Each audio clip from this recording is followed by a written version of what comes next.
Doctor Jordan নামে এক ব্যক্তি একটা সাদা ইঁদুরের উপর এক্সপেরিমেন্ট করেন। তিনি ইঁদুরকে একটা বিশেষ ইনজেকশন দিয়ে সেটা একটা লকারে রেখে দেন। আর কিছুক্ষণ পর তিনি ল্যাবে এসে তার এক্সপেরিমেন্টের রেজাল্ট দেখে অবাক হয়ে যান। তাই দৌড়ে গিয়ে তার পার্টনার অ্যান্ড্রুকে বলেন, আমাদের মিশন সফল হয়েছে। এর প্রায় 5 বছর পরে একটি কনফারেন্সে ওই ডক্টরের বন্ধু অ্যান্ড্রো একটা বক্স নিয়ে আসে এবং সবাইকে বলে, পৃথিবীতে জনসংখ্যা অনেক অতিরিক্ত হয়ে যাচ্ছে এবং এর জন্য পর্যাপ্ত পরিমাণে খাদ্য, পানি, বাসস্থান এবং বায়ুরও সমস্যা হচ্ছে। তো এই পৃথিবীতে মানুষের জীবন রক্ষা করার জন্য আমরা সম্পূর্ণ একটা নতুন পদ্ধতি আবিষ্কার করেছি। আর তারপর সেই বাক্সটা খোলা হয় আর তার ভেতর থেকে ডক্টর জর্ডান বের হয়ে আসে, অর্থাৎ সেই ব্যক্তি যে এই এক্সপেরিমেন্ট করেছিল। আর সেখানে তার হাইট ছিল মাত্র 5 ইঞ্চি। তাকে দেখে সেখানে উপস্থিত সবাই অবাক হয়ে যায়। তখন জর্ডান বলেন, 5 বছর আগে আমরা এই নিয়ে রিসার্চ শুরু করেছিলাম। আমরা ডাউন সাইজিং সম্পর্কে একটা খোঁজ করেছিলাম। আর এটা হচ্ছে এমন একটা মেথড বা প্রক্রিয়া যার মাধ্যমে মানুষ বা যে কোনো প্রাণীর সাইজ পরিবর্তন করে ছোট্ট করে ফেলা যায়। এমনকি সে তার এই এক্সপেরিমেন্টে তার স্ত্রী সহ আরো 36 জন লোককে 5 ইঞ্চিতে রূপান্তরিত করেছে এবং তারা সবাই সাধারণ জীবন যাপন করছে। এই এক্সপেরিমেন্ট তারা এই জন্যই করেছিল যাতে পৃথিবীতে অতিরিক্ত জনসংখ্যা হলেও তাতে পৃথিবীর যেন কোনো ক্ষতি না হয়। যেমন একটা গরুর মাংস দিয়ে পুরো একটা দেশ চালানো যাবে, এছাড়াও 1 কেজি চাল দিয়ে পুরো 10টা গ্রামের খাদ্য সমস্যা দূর হয়ে যাবে। তো এরপরেই এই পুরো পৃথিবীতে এই ডাউন সাইজিং এর কথা ছড়িয়ে পড়ে। আর এখানে পল নামে একটা ব্যক্তি এই খবর শুনে একেবারে পুরোপুরি হয়রান হয়ে যায়। আর সে পেশায় ছিল একজন ফিজিক্যাল থেরাপিস্ট, মানে ওই হাড্ডি গুড্ডিতে চোট লাগলে যারা থেরাপি করে দেয় আর কি। তো যাই হোক, চাকরি না পাওয়ার কারণে সে একটা রেস্টুরেন্টে কাজ করত। আর সে এনা নামের একটা মেয়ের সাথে বিবাহ বন্ধনে আবদ্ধ ছিল। তো তারা একটা নতুন ঘর নিয়েছিল, কিন্তু এটা তাদের বাজেটের অনেক বাইরে ছিল, কারণ তাদের আয় অনেক কম, মানে তাদের অনেক টাকার সমস্যা ছিল আর কি। তো কিছুদিন পর তারা একটা পার্টিতে যায় আর সেখানে পলের পুরনো বন্ধু তার স্ত্রীকে নিয়ে বেড়াতে এসেছে। এরপর পল যখন তার বন্ধু আর বন্ধুর স্ত্রীকে দেখে তখন সে অবাক হয়ে যায়, কারণ তারা দুজনেই ডাউন সাইজ হয়েছিল। মানে তারা দুজনেই সেই বিজ্ঞানী জর্ডানের আবিষ্কৃত প্রযুক্তি ব্যবহার করে সাইজে অনেক ছোট হয়ে গিয়েছিল। তো এরপর পল যখন তার ওই বন্ধুর সাথে কথা বলে তখন তার বন্ধু বলে, দেখো এই ডাউন সাইজিং কিন্তু শুধুমাত্র পৃথিবীর জন্য নয়, আমাদের নিজেদের জন্য উপকারী। দেখো আমাদের মধ্যে যারা গরিব মানুষ রয়েছে বা যারা মিডিল ক্লাস রয়েছে তারা রিয়েল লাইফে একটা বাড়ি করতে গেলে অনেক টাকা খরচ হয় এবং অনেক কষ্ট থাকে, কিন্তু আমাদের সাইজ আমরা কমিয়ে ফেলার ফলে আমাদের ওই ডাউন সাইজের পৃথিবীতে কিন্তু আমরা অল্প টাকা খরচ করে অনেক বিলাসবহুল জীবন যাপন করতে পারি। মানে যেখানে ন্যূনতম 30 লাখ টাকা লাগে একটা বাড়ি তৈরি করতে, সেখানে মাত্র 50,000 টাকা ব্যয় করেই ডাউন সাইজের জন্য একটা রাজপ্রাসাদ গড়ে তোলা সম্ভব। তো এই কথাটা পলের মাথায় ধরে এবং সে ওই ডাউন সাইজিং নিয়ে ভাবতে থাকে যাতে তার টাকার সমস্যা আর না থাকে, মানে অল্প টাকায় সে পৃথিবীর সবচেয়ে বিলাসবহুল জীবন যাপন করতে পারবে। তো এরপর পলের কাছে একটা দালালের কল আসে আর এই দালালকে পল তাদের জন্য অল্প দামে একটা ভালো বাড়ি খোঁজ করার কাজ দিয়েছিল। এই দালাল বলে, আমি খুবই দুঃখিত, এত অল্প বাজেটে আমি তোমাদের জন্য কোনো বাড়ি খুঁজে পাচ্ছি না। তো পল এই কথা শুনে আরো হতাশ হয়ে যায় এবং সে তার স্ত্রীকে বলে, চলো আমরা ডাউন সাইজ হয়ে যাই। তার স্ত্রী তার কথা মেনেও নেয় আর তারপর তারা সেই জায়গাতে যায় যেখানে ডাউন সাইজিং এর লোকেরা থাকতো, মানে ওই ছোট সাইজ যারা হয়েছে তাদের দেশের লোকেরা এখানে আলাদাভাবে থাকতো। তো সেখানে গিয়ে তারা দেখে ওই ছোট লোকগুলো কত সহজে আর কত সুন্দরভাবে জীবন কাটাচ্ছে। তাদের এক একজনকে দেখে মনে হচ্ছে যে সবাই রাজা, সবাই আরবের শেখদের মতো জীবন পার করছে। মানে বুঝতেই পারছেন, সেখানে 3 কোটি টাকা দিয়ে একটা ফেরারি কার কেনার কোনো প্রয়োজন নেই। সেখানে আপনি 2000 টাকার একটা গাড়িতে চললেও বিলাসবহুল স্বাদ পাবেন, অর্থাৎ সবকিছুই ছোট ছোট। তো তখন পল ফাইনালি সিদ্ধান্ত নিয়ে নেয় যে সে ডাউন সাইজ হবে আর ওই ডাউন সাইজের পৃথিবীতে বসবাস করবে। তো বাসায় এসে তারা তাদের সকল জিনিসপত্র বিক্রি করে দেয়, কারণ তারা ডাউন সাইজের যে কমিউনিটি বা দেশ সেই দেশে চলে যাবে আর ওই দেশের নাম হচ্ছে লেজারল্যান্ড। তো এজন্য তারা নিজেদের ফ্যামিলি এবং ফ্রেন্ডসদের সাথে শেষবারের মতো দেখা করে এবং বেরিয়ে যায় সেই উদ্দেশ্যে। তো এরপর ডাউন সাইজের হবার জন্য তারা লেজারল্যান্ডের হাসপাতালে চলে যায় আর এখানে আসার পর তাদের দুজনকে আলাদা আলাদা অপারেশন থিয়েটারে রাখা হয়। তখন তারা দুজনে ভয় পেয়ে গিয়েছিল এবং অনেক ঘাবড়ে গিয়েছিল।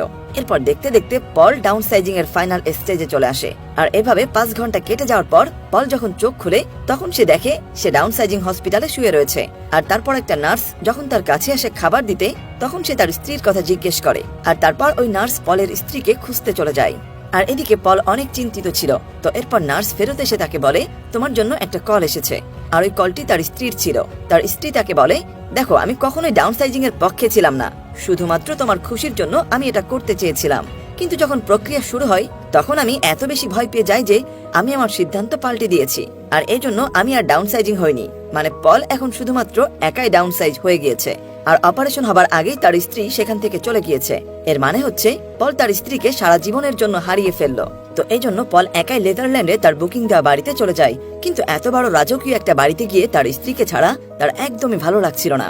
মানে সে সবকিছু পেয়েছে এখানে, তবে তারপরও তার নতুন জীবন নিয়ে সে একদমই খুশি ছিল না। তো এভাবেই পল তার একাকী সময় কাটাতে থাকে। আর দেখতে দেখতে একটা বছর কেটে যায়। তো একদিন পলের কাছে হঠাৎ একটা ডিভোর্স লেটার আসে, অর্থাৎ পলের স্ত্রী তাকে ডিভোর্স লেটার পাঠিয়ে দিয়েছে। পল ওই লেটারে সাইন করে দেয়। তবে এবার নিয়ম অনুযায়ী পলের অর্ধেক টাকা কিন্তু এখন পলের স্ত্রী পাবে। এদিকে পল আবার এই ডাউন সাইজ হওয়ার জন্য এজেন্টের কাছেও অনেক টাকা জমা দিয়েছে, আর তার সেই টাকা থেকে অর্ধেক টাকা এখন তার স্ত্রী নিয়ে যাবে। তো এই কারণে পল এখানে যে ঘরে একটা লাক্সারিয়াস লাইফ কাটাচ্ছিল সেই ঘরটাও তাকে ছেড়ে দিতে হয়, আর তাকে একটা ছোট্ট বাসায় শিফট হতে হয়, কারণ তার কাছে বেশি টাকা ছিল না। আর তাছাড়াও তাকে এখন জীবন কাটানোর জন্য এখানকার একটা কল সেন্টারের কাজ করা শুরু করতে হয়। মানে সে যে বিলাসবহুল জীবন কাটানোর জন্য এখানে আসে তার কিছুই হলো না, উল্টো সবকিছুই হারালো। তো কিছুদিন পার হবার পর ক্রিস্টিয়ান নামে একটা মেয়ের সাথে তার প্রেমের সম্পর্ক হয়। কিন্তু কিছুদিন যাওয়ার পর ক্রিস্টিয়ান নামের ওই মেয়েটির মনে হয় তাদের সম্পর্ক খুব দ্রুত সামনের দিকে এগিয়ে যাচ্ছে, আর তাই সে আলতু ফালতু কারণ দেখিয়ে ব্রেকআপ করে চলে যায়। তো ব্রেকআপের পরে একদিন পল একটা পার্টিতে যায়, এবং ওই পার্টিতে একটা মেয়ে তাকে এক ধরনের ড্রাগ দেয়, আর ওই ড্রাগ খেয়ে পল সেখানেই অজ্ঞান হয়ে পড়ে থাকে। এরপর ওই বাড়িতে কলিং বেল বাজার শব্দে তার ঘুম ভাঙে, এবং 3 জন হাউসকিপারকে ঘরে আসতে দেখে। মানে এরা ওই ঘরটা পরিষ্কার করার জন্য এসেছে। তো ওই হাউসকিপারদের মধ্য থেকে একটা মেয়ে বাথরুমে থাকা কিছু ঔষধ তার ব্যাগে রাখে, মানে ঔষধ চুরি করছে। তো ওই মেয়েটি পলের হাতে ধরা পড়ে যায়। এরপর পল মেয়েটিকে তার নাম জিজ্ঞেস করে, তখন মেয়েটি তার নাম বলে ইয়ানিয়াং, আর বলে আমার বন্ধু অসুস্থ, তাই আমি ঔষধ নিয়ে যাচ্ছি। আর পল এরপর যখন তার পায়ের দিকে লক্ষ্য করে তখন বুঝতে পারে মেয়েটির পাটা কৃত্রিম, মানে নকল পা, এবং সেটা আস্তে আস্তে খারাপ হয়ে যাচ্ছে। তো পল বলে এই পাটা দ্রুত পরিবর্তন করতে হবে, তা না হলে তুমি হাঁটতেই পারবে না। আর তখন ওর সাথে কথা বলতে বলতে পলের মনে হয় এই মেয়েটির চেহারা তার কাছে চেনা চেনা লাগছে। আর তখনই পলের মনে পড়ে কয়েক বছর আগে এই মেয়েটি মানব পাচারের জন্য ধরা পড়েছিল, আর শাস্তি স্বরূপ ওকে ডাউন সাইজ করে এখানে পাঠিয়ে দেওয়া হয়েছে, যাতে বাইরের পৃথিবীতে ও আর কোনো ক্রাইম করতে না পারে। আর ডাউন সাইজিং করার সময় একটা সমস্যার কারণে তার একটা পা নষ্ট হয়ে গিয়েছে। এসব মনে করে পল মেয়েটিকে বলে তুমি মিথ্যা কথা বলছো। তো প্রমাণ দেওয়ার জন্য ওই মেয়েটি পলকে একটা জায়গায় নিয়ে যায়। পল তখনও ভাবতো ডাউন সাইজিং এর দুনিয়াটা হয়তো অত্যন্ত লাক্সারিয়াস, মানে অত্যন্ত বিলাসবহুল আর হাইফাই। কিন্তু ওই মেয়েটির সাথে গিয়ে সে ডাউন সাইজদের আরেকটি গরিব কমিউনিটি দেখতে পায়। মানে সেখানে যারা ছিল তারা সবাই অত্যন্ত কষ্টের সাথে দিন কাটাচ্ছিল, আর এখানে যে লোকগুলো ছিল তারা ওই লাক্সারিয়াস শহরের লোকদের খেদমতের জন্য এখানে বসবাস করত। অর্থাৎ যে শহর থেকে পল এসেছে তারা ওই শহরের লোকদেরকে সেবা করত। এইসব দেখে পল পুরো অবাক হয়ে যায়, আর ভাবে এদের সঙ্গে পুরো বেইমানি করা হয়েছে, কারণ লেজারল্যান্ডে শুধুমাত্র ধনী লোকই নয়, এখানে গরিব বানিয়েও অনেক লোককে রাখা হয়েছে। তো যাই হোক, পল ওই মেয়েটির বাসায় যায় এবং মেয়েটির বন্ধুকে চেক আপ করে জানতে পারে তার বন্ধুর ক্যান্সার হয়েছে। এরপর ইয়াং তার বন্ধুকে ওই ঔষধগুলো দেয়, আর পল বলে আমি আগামী বৃহস্পতিবার আবারও তোমাদের বাড়িতে আসবো এবং তোমাদের খোঁজ নিব। কিন্তু পল যখন পরের বৃহস্পতিবার আসে তখন দেখে ইয়ানিয়াং এর বান্ধবী মারা গিয়েছে। তখন পল ইয়ানিয়াংকে সান্ত্বনা দিতে থাকে, আর এভাবে তাদের দুজনের মধ্যে ভালো একটা বন্ধুত্ব হয়ে যায়। আর এর জন্য পল ভাবে ইয়ানিয়াং এর ওই নকল পাটাকে সে নিজেই ঠিক করে দেবে। তো এই জন্য পল ইয়ানিয়াং এর ওই নকল পাটা নেয় ঠিক করার উদ্দেশ্যে, কিন্তু উল্টো আরো ভুলবশত হাত থেকে পড়ে সেটি ভেঙে যায়। এই কারণে ইয়ানিয়াং অনেক রেগে যায়, কারণ সেটি ছাড়া সে এখন হাঁটতে পারবে না, কাজেও যেতে পারবে না, তাই তাকে না খেয়ে মরতে হবে।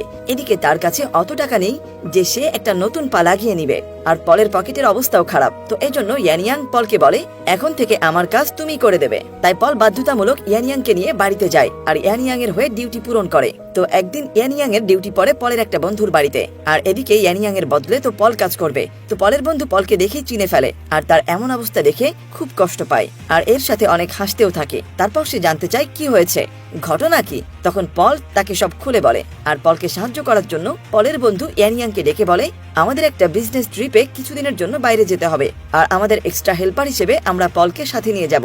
মানে তারা পলকে ইয়ানিয়াং এর খপ্পর থেকে বাঁচাতে চাইছে আর কি। কিন্তু এই কথা শুনে ইয়ানিয়াং জেদ করে বলে আমিও তোমাদের সাথে যাব। আর সে বলে অনেকদিন ধরেই আমি এই ডাউন সাইজিং এর যে আবিষ্কারক অর্থাৎ ডক্টর জর্ডানের সাথে দেখা করতে চাই, কারণ তিনি এই পদ্ধতি আবিষ্কার করেছিলেন, তবে কাউকে ডাউন সাইজ হতে জোর করেননি, কিন্তু আমাকে জোর করে ডাউন সাইজ করে দেওয়া হয়েছিল। এবং আমি শুনেছি উনি যখন আমার কথা শুনেছিল তখন তার অনেক খারাপ লেগেছিল, আর এজন্য উনি আমার সাথে দেখা করতে চেয়েছিলেন, কিন্তু আজ পর্যন্ত ওনার সাথে আমার দেখা করার সুযোগ হয়নি। উল্টো এই লেজারল্যান্ডের সবচেয়ে খারাপ জায়গায় আমাকে পাঠিয়ে দেওয়া হয়েছে। আর এই কথা বলে ইয়ানিয়াং অনেক কান্না শুরু করে, আর তাই কেউ নিষেধ করতে পারে না। তো পরের দিন তারা সবাই বিজনেস ট্রিপে যাওয়ার জন্য একটা নৌকায় বেরিয়ে পড়ে। তো মাঝপথে সেই ডক্টর জর্ডান আর তার ওয়াইফ তাদের নৌকায় চলে আসে, আর সকাল হবার পর ইয়ানিয়াং এর সাথে তাদের দেখা হয়। আর তারা বলে যে আগামী 100 বছরে জনসংখ্যা আর গ্লোবাল ওয়ার্মিং এত বেড়ে যাবে যে পুরো মানুষ প্রজাতির ধ্বংস হয়ে যাবে, আর এই কারণে জর্ডান এই ডাউন সাইজিং এর এক্সপেরিমেন্ট শুরু করেছে। কিন্তু এখনো পর্যন্ত পৃথিবীর মাত্র 3% মানুষ নিজেদেরকে ডাউন সাইজিং করেছে, যার কারণে এটা মানব জাতির কোনো উপকারে আসেনি। উল্টো গোটা মানব জাতি এখন 2 ভাগে বিভক্ত হয়ে গিয়েছে, সাধারণ মানুষ আরেকটা হচ্ছে ডাউন সাইজিং এর মানুষ। তো এরপর তারা যখন তাদের গন্তব্যে পৌঁছায় তখন সবার আগে তারা একটা ডাউনসাইজিং কলোনির সাথে দেখা করে। মানে বিশ্বের সব জায়গাতেই ডাউনসাইজিংদের আলাদা আলাদা কলোনি বা দেশ ছিল। তো যাই হোক, ডক্টর জর্ডান এখানে বলেন গোটা মানব জাতি পৃথিবী থেকে ধ্বংস হয়ে যাবে আর পৃথিবীর উপরের সব মানুষ মারা পড়বে। তো এই জন্য ডক্টর জর্ডান তার নিজের কমিউনিটি মানে ডাউন সাইজের যে মানুষ রয়েছে তাদের বাঁচানোর জন্য কি করা যায় সেটা নিয়ে অনেক ভাবছিলেন। এর জন্য তিনি একটা পাহাড়ের নিচে মাটির ভিতরে অনেক বড় একটা পৃথিবী বানিয়েছেন আর সেখানে জর্ডান আর তার স্ত্রী সহ ওই 36 জন যাবে। এছাড়াও যাদের যাদের ইচ্ছা তারা সেখানে যেতে পারবে, কারণ 100 বছর পর পৃথিবী যখন ধ্বংস হয়ে যাবে তখন পৃথিবীর উপরে আর কোনো প্রাণী থাকবে না। ডক্টর জর্ডানের বানানো ওই আশ্রয় কেন্দ্রে নিশ্চিন্তে জীবিত থাকবে আর এরপর পৃথিবী যখন 1000 বছর পর আবার নিজে নিজেই ঠিক হয়ে যাবে তখন তারা বাইরে এসে আবার নতুন ভাবে জীবন শুরু করবে। আর এভাবেই পৃথিবী ধ্বংস হয়ে গেলেও মানুষের প্রজাতি ধ্বংস হবে না এবং তারা ওই পৃথিবীর মধ্যে কৃত্রিম সূর্যের আলো, ফ্যাক্টরি, ফার্ম এবং সবকিছু বানিয়ে রেখেছে। মানে পৃথিবীতে যা আছে ওরকম সেখানেও সবকিছু রয়েছে, মানে পৃথিবীর মতোই জীবন হবে সেখানে। তো এইসব কথা শুনে পল অনেক প্রভাবিত হয়ে যায় এবং সে খুশি হয় এটা ভেবে যে অ্যাটলিস্ট মানব জাতি কোনো না কোনো ভাবে বাঁচতে পারবে এবং সে সিদ্ধান্ত নেয় সেও সেখানে যাবে। কিন্তু ইয়াং এবং পলের বন্ধুরা এই আইডিয়াটা পছন্দ করে না। তারা পলকে বোঝায় মানব জাতি ধ্বংস হওয়ার সেই দিন আসতে এখনো অনেক বাকি আছে, তাই ওদের সাথে সেখানে গিয়ে তোমার থাকার কোনো প্রয়োজন নেই আর অতদিন আমরা বাঁচবো না। কিন্তু পল তাদের কথা শোনে না। সে চিন্তা করে মনুষ্য প্রজাতি বাঁচিয়ে রাখার জন্য যে প্রজেক্ট চলছে এই প্রজেক্টে তার হেল্প করা উচিত। আর এছাড়াও পল এতটাই প্রভাবিত হয়ে গিয়েছিল যে সে তার বন্ধুদের কথা, এমনকি ইয়াং এর সাথে তার যে একটা ভালো সম্পর্ক হয়েছে, এগুলো তার মাথায় আসে না। পলের এখন একটাই ইচ্ছা, ডক্টর জর্ডানের সাথে সেই পৃথিবীতে মানুষের অস্তিত্ব বাঁচাতে সহায়তা করা। তো তাদের প্ল্যান হচ্ছে পরের দিন ওই মাটির নিচে পৃথিবীতে গিয়ে তারা পৃথিবীর সাথে সংযোগের যে দরজাটা রয়েছে সেটা সিল করে দেবে, মানে বোম দিয়ে ব্লাস্ট করে একেবারে ধ্বংস করে দেবে, যাতে বাইরের জগৎ থেকে কোনো মানুষ কিংবা অসুখ বা ভাইরাস কোনো কিছুই তাদের পৃথিবীতে না যেতে পারে। তো যে কমিউনিটি বা যে গ্রুপটি ওই মাটির নিচে পৃথিবীতে চলে যাবে তারা শেষবারের মতো সূর্যাস্ত দেখছিল এবং তারা সবাই আবেগ আপ্লুত হয়ে পড়ে। আর এখানে ইয়াং এবং পল দুজনকে অনেক কাছ থেকে দেখে এবং ইয়াং পলকে জিজ্ঞাসা করে আমাদের মধ্যে প্রেমের মতো কিছু কি জন্ম নিয়েছিল। তবে এর উত্তর না দিয়ে পল ইয়াংকে তার সাথে নিয়ে যেতে চায় ওই মাটির নিচের পৃথিবীতে, কিন্তু ইয়াং না করে দেয়। তো রাতের বেলায় তারা যখন ওই মাটির নিচের পৃথিবীতে চলে যাবে তখন পল মন খারাপ করে সবার সাথে যাচ্ছিল। মানে পল তখনও দোটানার মধ্যে ছিল, অর্থাৎ সে থাকবে নাকি যাবে। পল যতই ভিতরে যাচ্ছিল তার নিজেকে ততই একা একা মনে হচ্ছিল, কারণ এর আগে একটা সুখ বা ভালো জীবনের আশায় একবার সে সবকিছু হারিয়েছে, আবারও কি সে হারাতে যাচ্ছে। পল ভাবতে থাকে যে আসল শান্তি মৃত্যু থেকে পালিয়ে নয়, বরং আপনজনদের সাথে ভালোবাসার সাথে অল্প কিছুদিন বেঁচে থাকা। তাই সে সিদ্ধান্ত নেয় পৃথিবী ধ্বংস হলে সেও পৃথিবীর সাথে ধ্বংস হয়ে যাবে। তো এই কথা ভাবতে ভাবতে সে পিছনে ফিরে তাকায় আর দেখে মাটির নিচে পৃথিবীর গেটটা বন্ধ হয়ে যাচ্ছে। তো গেটটা যখন বন্ধ হয়ে যাবে তখনই সে কোনো মতে দৌড়ে সেই ওয়ার্ল্ড থেকে বের হয়ে আসে আর তখনই ওই মাটির নিচের ওয়ার্ল্ডের গেটটা ব্লাস্ট হয়ে যায় আর মাটির নিচের পৃথিবীর ওই মানুষগুলো সারা জীবনের জন্য সেখানে লক হয়ে যায় এবং তারা মিনিমাম 1000 বছর পর সেখান থেকে বাইরে বের হবে। আর এরপর পল ইয়াং আর তার বন্ধুদের নিয়ে ওই নৌকা দিয়ে আবার লেজারল্যান্ডের উদ্দেশ্যে বেরিয়ে পড়ে। আর এখানেই আমাদের গল্পটি শেষ হচ্ছে।